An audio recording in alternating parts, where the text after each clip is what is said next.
1,000 rupees a month financial assistance to college-going girl students.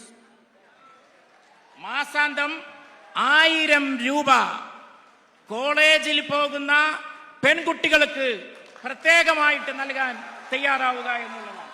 പല സംസ്ഥാനങ്ങളിലും സ്കൂളിൽ കോളേജിൽ പഠിക്കുന്ന പെൺകുട്ടികൾക്ക് പ്രത്യേക ആനുകൂല്യം കൊടുക്കുന്നുണ്ട്.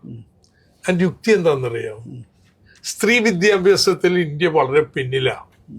അപ്പൊ സ്ത്രീകൾക്ക് പ്രത്യേക ഒരു ആനുകൂല്യം കൊടുത്താലേ അവരെ ആകർഷിക്കാൻ പറ്റൂ.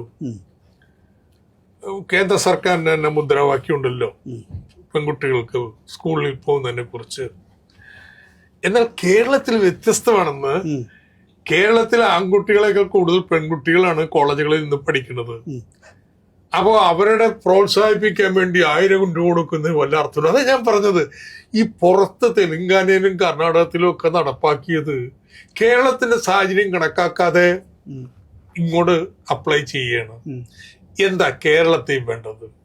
കേരളത്തിൽ വേണ്ടത് ആൺകുട്ടിയാണെങ്കിലും പെൺകുട്ടിയാണെങ്കിലും കോളേജിൽ പഠിച്ചാൽ ജോലി കിട്ടുമെന്ന് ഒരു ഉറപ്പുമില്ല, ജോലിക്ക് പ്രാപ്തരാക്കുന്നില്ല.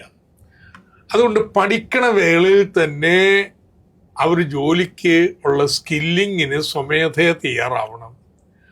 അങ്ങനെ സ്കിൽ കോഴ്സ് എടുത്താൽ അതിനെ പ്രോത്സാഹിപ്പിക്കാൻ ധനസഹായം കൊടുക്കണം.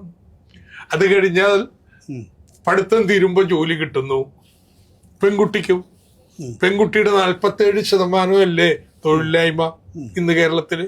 അപ്പോൾ അവിടെയാണ് വേണ്ടത്.